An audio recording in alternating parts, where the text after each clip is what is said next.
Um político que desvia recursos de uma obra, um traficante que ganha dinheiro vendendo drogas, um administrador de fundos que engana seus investidores, um ladrão que rouba bancos. Todas essas pessoas têm dinheiro e um problema. O dinheiro que elas têm em mãos é ilegal e elas não podem gastá-lo sem correr o risco de serem presas. Você deve estar aí pensando, deve haver uma maneira de fazer isso, porque isso acontece o tempo todo. E realmente existe uma maneira. A lavagem de dinheiro, e você com certeza já ouviu falar disso. Mas afinal, o que é lavagem de dinheiro? Se você ainda não sabe, você está no lugar certo. Casos Curiosos, o canal onde você lava a alma com conhecimento. Se inscreva e ative as notificações, seu apoio é muito importante para nós, ok? Esse é você, tá? Pinkman, certo? Certo. E a sua grana? Você sai pela cidade, tá botando pra quebrar, saindo com as gatas da cidade e... Ó, quem é esse? É o cara do imposto. Ele tá olhando pra você. E o que ele vê? Ele vê um cara jovem, com uma casona enorme, dinheiro caindo do bolso e sem emprego. A qual conclusão o cara do imposto vai chegar? Que eu sou traficante. Errado. Milhões de vezes pior. Você é um sonegador. E o que eles fazem? Tiram cada centavo e você vai pra lata por crime de evasão fiscal. Ai! Qual foi seu erro? Não lavou seu dinheiro. Lavagem de dinheiro é uma prática para tornar legítimo dinheiro que foi obtido de forma ilegal. É um sistema usado por criminosos para disfarçar a origem de dinheiro proveniente de crimes. Isso geralmente envolve empresas de fachada e bancos estrangeiros. Um traficante pode ganhar 100 mil por mês, mas se ele comprar um carro no próprio nome com esse dinheiro, ele vai precisar explicar de onde vem esse dinheiro. E ele não pode explicar, porque esse dinheiro é sujo. Dinheiro sujo nunca vai se tornar legítimo, mas é possível enganar a polícia por um tempo. Lavagem de dinheiro é um negócio mais complicado do que parece e que prejudica mais pessoas do que a gente imagina, pois através da lavagem de dinheiro, criminosos se tornam empresários com poder econômico para corromper o sistema. A maioria dos países tem leis, protocolos e sistemas de monitoramento para detectar atividades financeiras suspeitas. Por isso, quem tem dinheiro obtido de forma ilegal vai precisar limpar esse dinheiro antes de usá-lo. Em 98, o Brasil votou e aprovou a lei contra a lavagem de dinheiro e com ela foi criada o COAF, Conselho de Controle das Atividades Financeiras, responsável por monitorar e identificar transações financeiras suspeitas. Por isso, os bancos são obrigados a sinalizar para o COAF movimentações acima de 30 mil em dinheiro.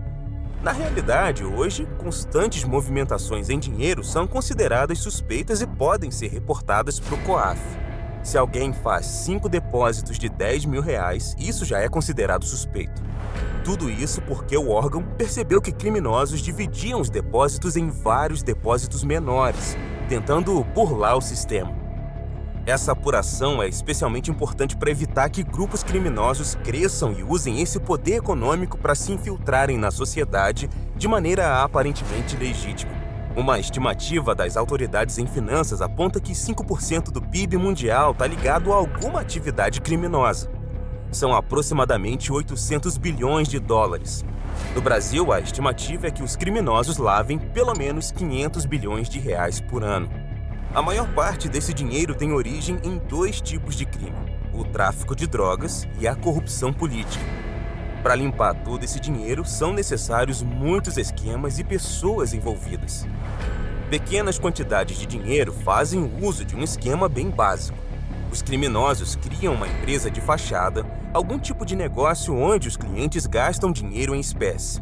Depois disso, eles fraudam a contabilidade, aumentando a quantidade de vendas em dinheiro e retiram o dinheiro limpo do outro lado como lucro da empresa de fachada. Então, quanto maior a quantidade de dinheiro que precisa ser lavada, maior a quantidade de transações falsas que a empresa precisa fazer. Como contabilidade não é um negócio simples, para fazer a lavagem de dinheiro corretamente, o criminoso vai precisar contar com a ajuda de um contador. Aliás, não apenas um contador, mas um ótimo contador. Restaurantes e bares são potencialmente ótimos para empresas de fachada, mas a quantidade de dinheiro que é possível lavar num negócio desse tipo é relativamente pequena. Então, grandes criminosos usam outros esquemas. Um exemplo muito usado por políticos corruptos: o dinheiro ilegal é depositado numa conta num banco estrangeiro e o dono da conta consegue um empréstimo do mesmo valor, deixando o dinheiro depositado como garantia. Dizem que esse esquema era usado por Alberto Youssef, doleiro envolvido em diversos casos de corrupção no Brasil, principalmente da Petrobras. Se você está pensando que nesse esquema os bancos estão sendo cúmplices de um crime, bem, é por isso que os criminosos usam bancos estrangeiros, de países onde as leis são mais brandas e facilitem esse tipo de operação. Também existem casos onde grandes bancos, em países com legislação rígida, movimentam dinheiro ilícito. É o caso do HSBC, que foi acusado de ter lavado dinheiro para um cartel de narcotráfico. A quantia é estarrecedora: 881 bilhões de dólares. Como isso aconteceu? Tudo começou quando o HSBC começou a operar no México e optou por classificar o país como de baixo risco de fraude e lavagem de dinheiro. Devido a essa classificação, os procedimentos usados no país para monitorar as transações financeiras de seus clientes não foram rígidos o suficiente, considerando a presença de cartéis de drogas atuando no México. O banco foi obrigado a pagar uma multa de 1,2 bilhões de dólares, mas ninguém foi preso por isso. Aliás, quem comete crimes de colarinho branco não costuma ir para a cadeia, e quando vai, em média, fica menos de 3 anos. De maneira geral, esse tipo de crime é punido com multas e penas alternativas. Existe um negócio em particular que é simplesmente perfeito para lavagem de dinheiro: igrejas. Igrejas recebem muitas e muitas doações, em dinheiro, todos os dias e operam sem fiscalização. No Brasil, as igrejas não pagam imposto, então é muito fácil inflar o número de doações em dinheiro. E isso acontece constantemente. Há muitas notícias do envolvimento de pastores com lavagem de dinheiro.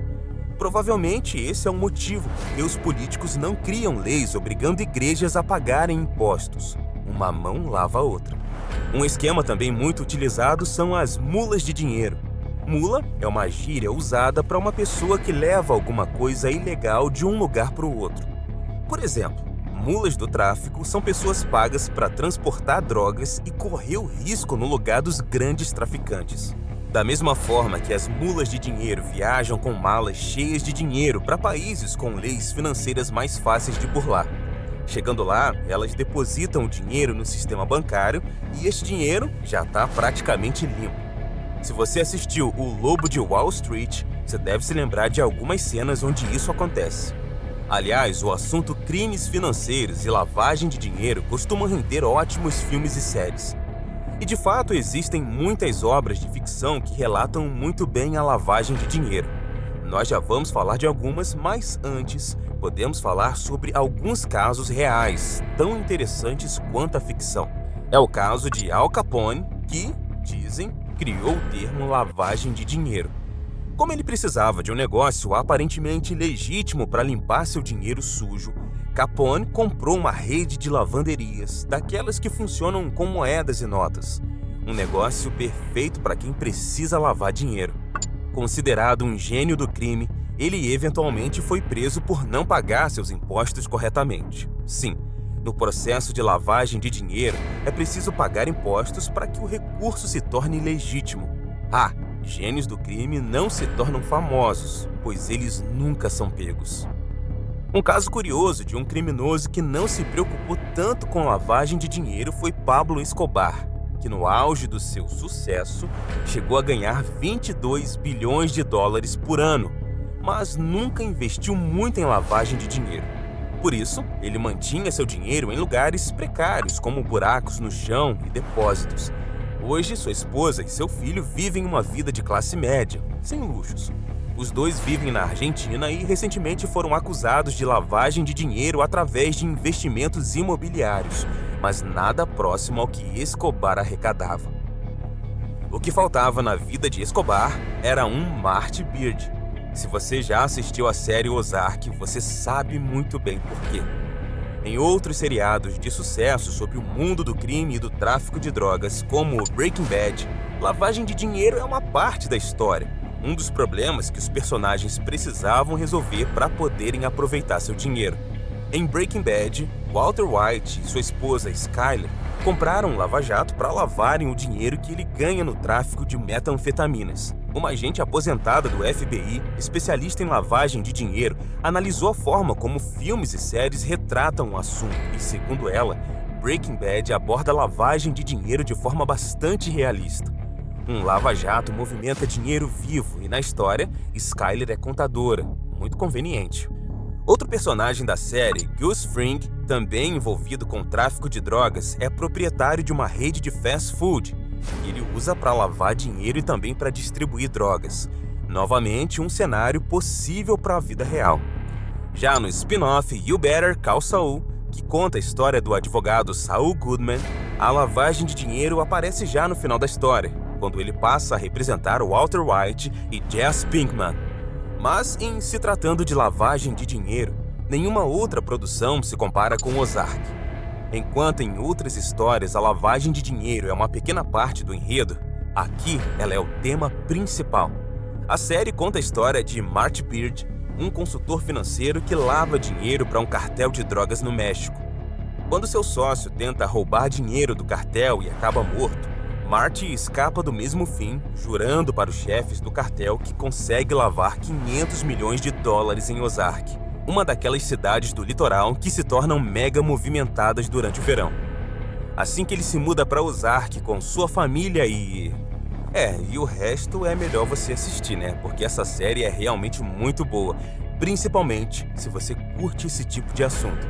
Por falar em curtir, não se esqueça que a gente precisa do seu, hein? Até o próximo vídeo. Abraço!